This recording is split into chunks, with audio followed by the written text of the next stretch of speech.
मी क्षमा मागतो की बसून बोलतोय, मला ते उभं राहता यायचं नाही पायामुळे. आदरणीय भाऊ पन्नालालजी सुराणा, ज्यांना लहानपणापासून आम्ही ऐकत आलेलो आहोत, पी साईनाथजी, ज्यांनी जागतिक पातळीवर आपले भारताचे प्रश्न मांडलेले आहेत, वैभवजी, शिवाजीराव, बाकी सगळी मंडळी आणि आपण. प्रथम मी पद्मभूषण नागनाथ अण्णांच्या स्मृतीस अभिवादन करतो आणि आजच्या दिवसाचा उद्देश आत्ताच सरांनी सांगितला आहे, वैभवजींनी सांगितलेला आहे, किंवा ही काही रामनवमीचा उत्सव नाही किंवा हनुमान जयंती नाही आहे. तर या ठिकाणी काहीतरी वैचारिक भूमिका लोकांनी मांडावी, त्या उद्देशाने तुम्ही आम्हाला सगळ्यांना बोलवलं आहे.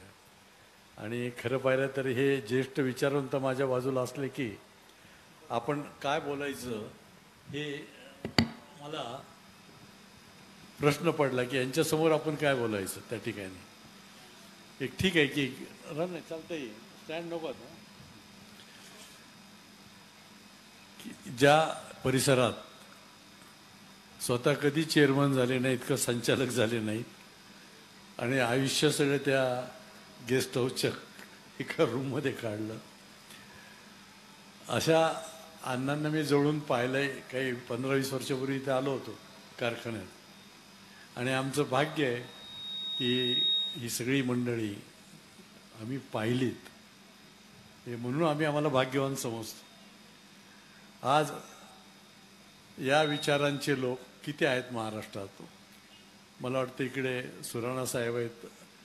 हा शेवटचा आमचा एक विचारवंत आमच्याबरोबर आहे, याचाही आम्हाला खूप आनंद होतो त्या ठिकाणी की ही मंडळी कुठल्याही स्वार्थासाठी जगली नाही. आणि आज या देशात ज्या पद्धतीचं वातावरण सुरू आहे की आजही या देशातले 80% लोक भारतात राहतात आणि 20% लोक इंडियात राहतात. त्यामुळे इंडियाचे प्रॉब्लेम्स वेगळे आहेत आणि भारताच्या समस्या वेगळ्या आहेत.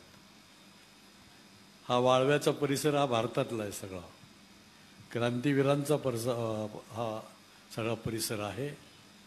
आणि या भागातल्या नाना पाटील असोत किंवा सगळे असोत, ही जी भूमी आहे या भूमीने महाराष्ट्राला प्रेरणा दिलेली. आणि मला खात्री की आजचाही हा जो समारंभ आहे हा प्रेरणा देणारा असा समारंभ आहे. आपल्यापुढे संकट फार वेगवेगळे आलेली आहेत. आर्थिक संकट आहेच. 30-35 वर्ष झालं शेतकऱ्यांच्या प्रश्नावर सगळेच बोलत आहेत, अजून कोणाला हमीभाव मिळत नाही या ठिकाणी. आणि मुठभर लोक अत्यंत वेगाने श्रीमंत होत चाललेले आहेत. त्यामुळे तो हा देश नेमका कुणाचा आहे आपल्याला कळत नाही. अष्टगंधाची पुडी आणि तुळशीची माळ, अष्टगंधाची पुडी आणि तुळशीची माळ पर्समध्ये टाकत मुक्त अर्थव्यवस्था म्हणाली. अष्टगंधाची पुडी आणि तुळशीची माळ पर्समध्ये टाकत मुक्त अर्थव्यवस्था म्हणाली की चंद्रभागेपासून नायगऱ्यापर्यंत विदेशयात्रा करू शकते. चंद्रभागेपासून नायगऱ्यापर्यंत विदेशयात्रा करू शकते. कानोपात्रा, मी तुला क्लिओपात्रा करू शकते. म्हणजे कानोपात्राला क्लिओपात्रा करण्याचं स्वप्न दाखवणारी जी अर्थव्यवस्था आपल्या दारात आलेली आहे, यात हे मुठभर लोक अत्यंत वेगाने श्रीमंत होत आहेत त्या ठिकाणी. आणि संपूर्ण देश या 8-10 कुटुंबाच्या ताब्यात चाललेला आहे. आणि रोज वर्तमानपत्रात किंवा टी व्हीवर पाहून आपली आता आवड निवड बदलत चालली आहे. ग्रामीण भागात सुद्धा लोकांना वाटतं की गौतम अदानीसारखा पैसा असावा आणि गौतमी पाटीलचा कार्यक्रम असावा त्या ठिकाणी. आता रेहानाचा म्हणता येईल त्या ठिकाणी. तर चाललं कुठे, आपण कोणत्या दिशेने चाललेलो आहोत, आपल्याला नेमकं जायचं कुठे. जो सुसंस्कृतपणा राजकारणात आपण इतकी वर्ष जोपासला, राजकारणातले चांगले दिवस, सुवर्णकाळ आपण पाहिला. अगदी यशवंतराव चव्हाण साहेबापासून वसंतराव नाईक असोत, वसंतदादा असोत, शरद पवार असोत, ते मनोहर जोशीपर्यंत सुशीलकुमार शिंदे असोत, विलासराव देशमुख, एक त्या पदाची शान त्यांनी ठेवलेली होती. आणि आता हे सगळे राडा संस्कृतीतून आलेले लोक, त्यांनाही कळेना कुठे जायचंय. ते ज्या पद्धतीच्या आमदार खासदारांच्या भाषा आपण टी व्हीवर ऐकतो, वक्तव्य आपण ऐकतो, की ही राडा संस्कृतीत आलेली जी मंडळी हा महाराष्ट्र कुठे नेऊन ठेवतील हे सांगता येत नाही. एकाच्या खांद्यावर धनुष्य तर दुसऱ्याच्या खांद्यावर भाता आहे. एकाच्या खांद्यावर धनुष्य तर दुसऱ्याच्या खांद्यावर भाता आहे. आणि बाणांनाही कळेना कोण आपला त्राता आहे. त्या ठिकाणी नेमकं आता कुणाच्या भात्यात जाऊन बसायचं ते आता बाणांना सुद्धा कळेना. पुढे तीच अवस्था पुढे आपण काँग्रेसमध्ये पाहतो. हे सगळेच पक्ष हे इतके अस्थिर झालेले आहेत, दिशाहीन झालेले आहेत, की कुठेही वैचारिक पातळी आपल्याला आता दिसत नाही, विचारांचं राजकारण दिसत नाही. आणि त्यामुळे ही दिल्ली जो खेळ करते त्याकडे आपण थोडंसं लक्ष दिलं पाहिजे. आपण जेव्हा काँग्रेसचं राज्य होतं, अगदी 288 पैकी 200 आमदार होते, तेव्हा सुद्धा दिल्लीने 2-2 वेळा मुख्यमंत्री बदललेत, 3-3 वेळा मुख्यमंत्री बदललेत. ही दिल्ली नेहमी म्हणते की आमच्यामुळे तुम्ही आहात. ते काँग्रेसने केलं. आता भाजपचं तर बोलायलाच नको की वेदांतसारखा एक प्रकल्प ज्यात आपले 1,00,000-1,50,000 कुटुंबाला भाजी भाकरी मिळाली असती, तो नेला. त्याबद्दल एकही मुख्यमंत्री उपमुख्यमंत्री कुणी काय बोलताना आपल्याला दिसला नाही. त्या ठिकाणी मुंबईतली हिऱ्यांची बाजारपेठ गुजरातला नेली, एकही बोलताना आपल्याला दिसला नाही त्याच्या विरोधात. तर मग मला असं वाटतं की ते 400+ म्हणून आपण रोज ऐकतो की आमचे 400+ येतील, तर आपण म्हणू ठीक आहे, तुमचे 400+ येतील, तर मग लोकशाही टिकवण्यासाठी चांगला विरोधी पक्ष हवा ना, तर या महाराष्ट्राने 40+ तरी विरोधी पक्षाचे लोक दिले पाहिजेत. 40+ द्यायला काय हरकत आहे, कारण महाराष्ट्रात ती क्षमता आहे. त्या ठिकाणी त्या 400+ला 40+ विरोधक जर चांगले आपण खासदार दिले तर निश्चित ते सभागृहात त्यांच्यासमोर वास्तव मांडू शकतील त्या ठिकाणी. आणि म्हणून मला एकच सांगायचं की इकॉनॉमी जी आहे, अर्थशास्त्र आहे, जसं साईनाथ सर आपल्याला नेहमी सांगतात त्यांच्या व्याख्यानातून वगैरे, की हा देश नेमका कुणाचा आहे, कुणासाठी चाललेला आहे, ही अर्थव्यवस्था कुणासाठी चाललेली, या बाबतीत आपण लक्ष दिलं पाहिजे. दुसरी गोष्ट अशी की आज या देशाची लोकसंख्या 140 कोटी आहे. उद्या 150 होईल, आणखी 10 वर्षांनी 200 कोटी होईल. त्या 200 कोटी लोकांना आपण नोकऱ्या देऊ शकतो का, पाणी देऊ शकतो का, वीज देऊ शकतो का? आज आपली अवस्था काय आहे? आज या भागात पाणी आहे, अण्णांनी पाण्यासाठी संघर्ष केला, कित्येक वर्ष संघर्ष केला आणि नंतर पाणी आलं. आज मराठवाड्यात तर तुम्ही गेला, आत्ता टँकर चालू आहे, एक घागर पाणी आणायला बाईला अजूनही 2-3 किलोमीटर जावं लागतं. 12-12 तास लोड शेडिंग आहे. मागे एकदा सरकारने एक जाहिरात केली होती की विजेची बचत हीच विजेची निर्मिती, आणि जाहिरातीवर करोडो रुपये खर्च केले, त्यात कितीतरी मेगावॅट वीज तयार झाले असते. पण मंत्र्यांनी सांगितलं की विजेची बचत हीच विजेची निर्मिती, आणि करोडो रुपयाचे पोस्टर्स लावले, बॅनर लावले, होर्डिंग लावले. एकदा वीज मंत्री पुण्यावरून जुन्नरकडे चालले होते. त्यांना वाटलं की जाहिरात नीट चालली की नाही पाहावं, म्हणून त्यांनी ड्रायव्हरला सांगितलं गाडी वळव, एका खेड्यात घे.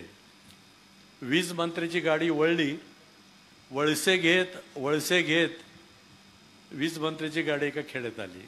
रस्ता वाकडा तिकडा होता म्हणून वळसे घेत एका खेड्यात गाडी थांबली. बघतात तो होर्डिंग, विजेची बचत हीच विजेची निर्मिती. तर मंत्री महोदयांना आनंद झाला की जाहिरात चांगली चाललेली. मंत्र्यांच्या गाड्या पाहून गाव गोळा झालं.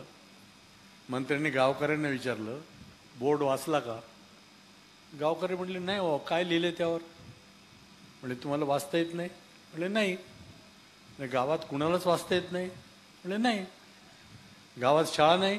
म्हटले नाही आहे. म्हटले असं काय करता, जग कुठे चाललंय? गावकरी म्हटले कुठे चाललंय? मंत्री म्हटले असं करू नका, गावात शाळा काढा, त्या पोरांना शाळेत घाला, त्यांना शिकवा, त्यांच्या ज्ञानात वाढ होईल. गावकरी म्हटले बरेच असे अडाणी निधन शेतात तरी कामाला येत आहेत, नाहीतरी शिकून कुठे नोकऱ्या मिळत आहेत. तर मंत्री पुन्हा नाराज झाले, अहो असं करू नका, पोरांना शाळेत घाला, शिकवा, त्यांच्या ज्ञानात वाढ होईल. तेव्हा गावकरी चिडले, म्हटले मंत्री महोदय, आम्ही ठरवलं आहे शाळा काढायची नाही, पोरांना शाळेत घालायचं नाही, ज्ञानात वाढ अजिबात करायची नाही, कारण ज्ञानाची बचत हीच ज्ञानाची निर्मिती. अरे इतक्या लोकांना आपल्याला वीज द्यायचंय, पाणी द्यायचंय, कधीतरी असं एक तरी राजकीय पक्ष म्हणतो का की लोकसंख्येला थोडा आळा घाला? जो गंभीर प्रश्न आहे की 2 पेक्षा अधिक मुलं असतील तर तुमचं रेशन कार्ड बंद करू, तुमचं मतदार यादीतलं नाव काढू, काहीतरी निर्णय घ्यावा लागेल ना. धाकटा करोना म्हणाला जग झालं हिंडून, चल चायनाला जाऊ. धाकटा करोना म्हणाला की जग झालं हिंडून, चल चायनाला जाऊ, इथं आला कंटाळा, वुहानमध्ये राहू. तेव्हा थोरला करोना चिडला, म्हणाला बारक्या, तिथं झालो अनिवासी, घरात कोण घेतील, आणि ज्याने जिल्हा जन्म तेच व्हॅक्सिनसुद्धा देतील. आणि बारक्या एक गोष्ट लक्षात ठेव, जगात विषाणूंचा एक महासंघ आहे, जगात विषाणूंचा एक महासंघ आहे. आणि त्याने ठराव केलेला आहे की जगातील विषाणूंचा एकच असतो नारा, जगातील विषाणूंचा एकच असतो नारा की लोकसंख्या वाढेपर्यंत भारत देश हमारा, लोकसंख्या वाढेपर्यंत भारत देश हमारा. ही लोकसंख्या जर वाढत राहिली तर हेच विषाणूसारखे एकमेकाला खातील. पण आपल्या मुख्य प्रश्नाबद्दल, आपल्या नोकऱ्याबद्दल, आपल्या बेकारीबद्दल कुणीही बोलताना दिसत नाही. फक्त जय श्रीराम म्हटलं की सगळे प्रश्न सुटले आपले सगळे. ते काय झालेलं आहे, आपल्याला किमान आपल्या अस्तित्वाची जाणीव नीट झाली पाहिजे. आपण पर्यावरण सांभाळलं आहे का? झाडी तुटत चाललेली, शहरामध्ये ज्या इमारती उभ्या राहिलेल्या आहेत त्यांनी पर्यावरणात किती बदल केलेला आहे याच्याकडे कुठेही आपलं लक्ष नाही. पण करोनाच्या काळात करोनाने या आपल्याला गोष्टी शिकवल्या. प्रत्येकाच्या ओळखीचा एक तरी माणूस या करोनाच्या काळात गेलेला आहे, जवळचा असा त्या ठिकाणी. कारण या करोनाने वाचणारे डोळे दिले, ऐकणारे कान दिले. करोनाने वाचणारे डोळे दिले, ऐकणारे कान दिले, आणि एका अदृश्य करोनाने जगण्याचे भान दिले. तर उदयाच्या मस्तीबरोबरच अस्ताची जाणीव होती. अनेकांना गर्व होता आपल्या पदाचा, संपत्तीचा, पण ते सुद्धा घाबरून गेले होते की आपण या लाटेत जातो की काय. उदयाच्या मस्तीबरोबरच अस्ताची जाणीव होती, आणि जाता जाता कळलं सृष्टी सत्य शिव सुंदर होती. जाता जाता कळलं सृष्टी सत्य शिव सुंदर होती. सृष्टी सुंदर आहे, जग सुंदर आहे, पण आपण त्याला कसं ठेवतो, आपण कसे वागतो, आपण धर्म कशासाठी वापरतो, आपण जात कशासाठी वापरतो, याचा कधीतरी आपण विचार करतो का? सगळे धर्म हे मानव निर्मित आहे, ईश्वर निर्मित नाही. आणि ते चांगले कल्याणासाठी माणसं, मग तो हिंदूंचा असो, मुसलमानांचा असो, ख्रिश्चनांचा असो. धर्माचा उद्देश नैतिकता शिकवणे हा होता. आज धर्मद्वेष किती वाढलेला आहे, जातीद्वेष किती वाढलेला आहे. की घायाळ धर्म म्हणाला, मी काहींना पूजा दिली, काहींना प्रार्थना दिली, काहींना पूजा दिली, काहींना प्रार्थना दिली, मानवतेची शिकवण दिली, यात माझं काय चुकलं? मानवतेची शिकवण दिली, यात माझं काय चुकलं? तेव्हा जखमी जात म्हणाली की व्यवसायाशी नातं जडलं, व्यवसायाशी नातं जडलं, तेच गळ्यात पडलं, त्यात माझं काय चुकलं? जखमी जात म्हणाली व्यवसायाशी नातं जडलं, तेच माझ्या गळ्यात पडलं, त्यात माझं काय चुकलं? तेव्हा ब्रह्मांडातून आवाज आला की हे जीव जन्माला घातले, तेच उतले मातले, त्यात माझे काय चुकले? म्हणजे माणसं जन्माला घालून पश्चाताप होण्याची वेळ परमेश्वरावर आली की काय? आज जाती जातींचा द्वेष, आपण रोज त्या मोबाईलवर कोसळताना पाहतो. कोण BC कोण OBC. जिल्हा परिषदच्या शाळेत गेलं तर बोर्डवर लिहिलेलं असतं किती BC हजर आहेत, किती OBC हजर आहेत, किती NT, किती ST. इतकंच काय, रजिस्टरमध्ये रेकॉर्ड ठेवावं लागतं किती BCने खिचडी खाल्ली, किती OBCने खिचडी खाल्ली, किती NTने खिचडी खाल्ली, याचासुद्धा हिशोब. म्हणजे शाळेत गेल्यावर त्या मुलाला कळतं की तू BC आहेस का OBC आहेस. आपण जाती निर्मूलनाकडे जाणार आहोत का जात घट्ट करणाऱ्याकडे जाणार आहोत. जरा अंगी येता जातीचीच कळं, जरा अंगी येता जातीचीच कळं, भुजातले बळ दर्शविती. जरा अंगी येता जातीचीच कळं, भुजातले बळ दर्शविती. तर ढासळला आता सारा गावगाडा, ढासळला आता सारा गावगाडा आणि वेशीतचा राडा दिग्गजांचा. तर विठ्ठलाचे दारी उभे ज्ञानानामा तुका, विठ्ठलाचे दारी उभे ज्ञानानामा तुका. आणि चंद्रभागेच्या हाका नेत्री वाहे, चंद्रभागेच्या हाका नेत्री वाहे. तर ज्या चंद्रभागेच्या वाळवंटात सगळ्या जातीचे लोक एकत्र आले, एकमेकाच्या पाया पडत होते, लहान असो मोठा असो. ज्या वारकरी संप्रदायाने ज्ञानेश्वर नामदेव तुकारामापर्यंत सगळ्या संतांनी सगळा समाज एक संघ बांधला, तो समाज आज तोडण्याचं काम भली भली मंडळी करत आहे. सगळ्याच पक्षातले करत आहेत. अमक्या जातीच्या मोरक्याला विधान परिषद दिली की जातीचे प्रश्न सुटले. तेव्हा आपण कुठे चाललेलो आहोत.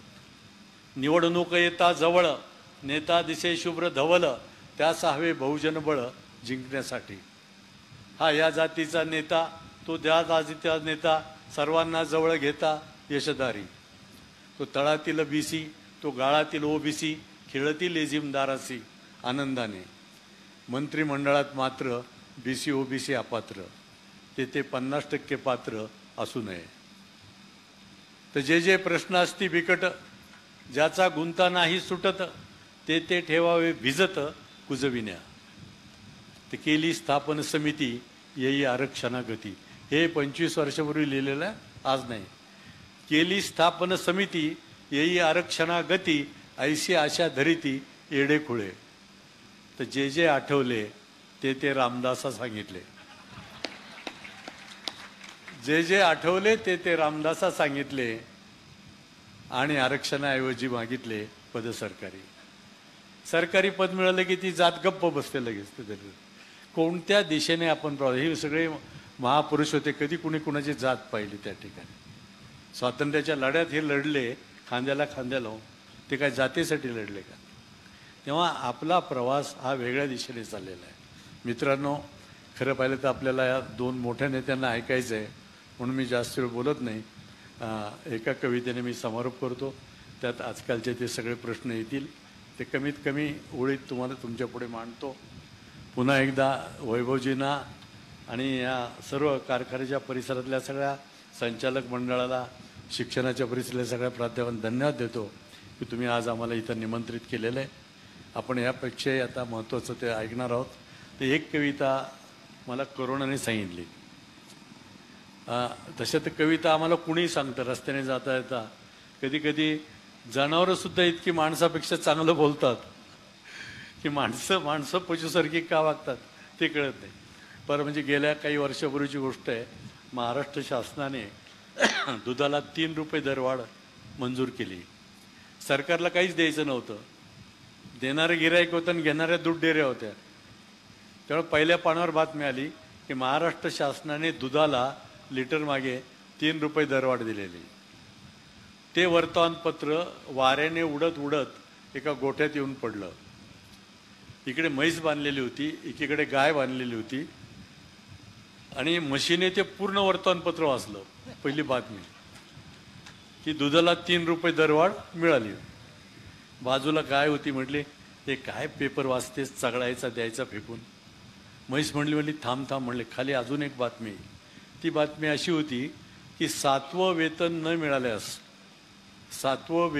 मिळाल्यास सरकारी कर्मचारी संपावर जाणार. म्हशीने तीही बातमी वाचली आणि मग म्हैस गाईला म्हणाली की ते 7वं वेतन मागतात, आपणही तसंच का वागू नये. ते 7वं वेतन मागतात, आपणही तसंच का वागू नये. आणि दुधाला दरवाढ दिल्यामुळे वाढीव चारा का मागू नये. दुधाला दरवाढ दिल्यामुळे वाढीव चारा का मागू नये.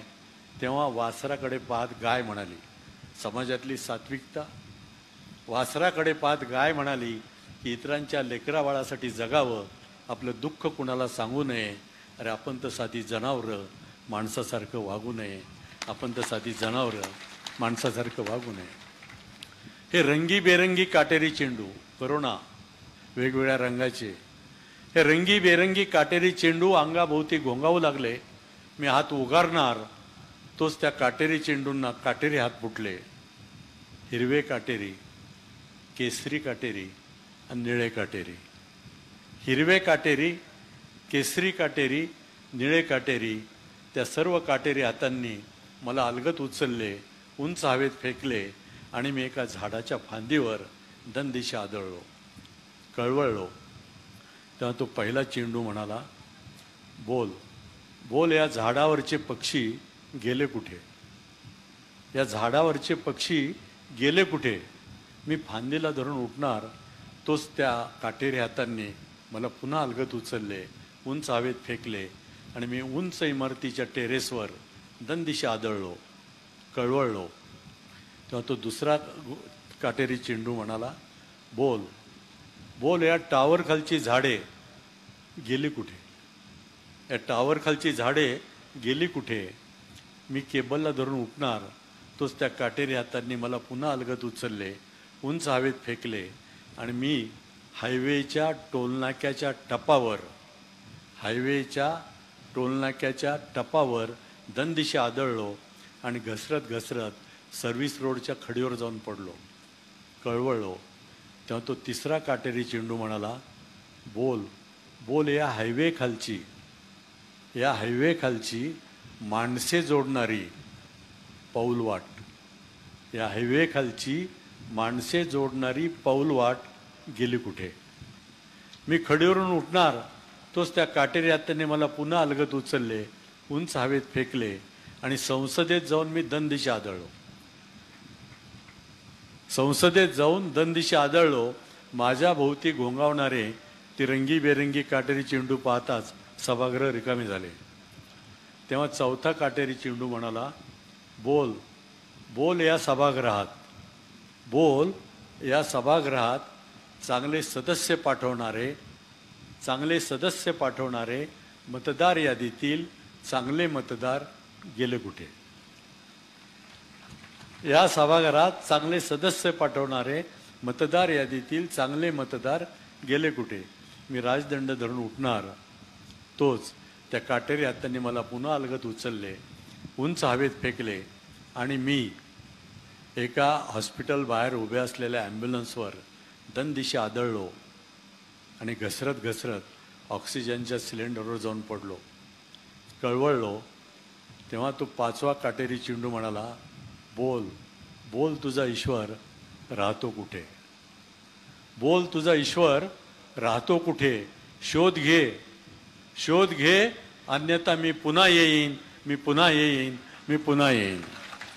आपला ईश्वर राहतो जिथे कामगारांच्या हातांना काम मिळतं, जिथे शेतीमालाला चांगला भाव मिळतो, जिथे समाजसेवा करणारे हात आहेत आणि जिथे नागनाथ अण्णांची समाधी आहे, तिथे आपला ईश्वर राहतो. धन्यवाद.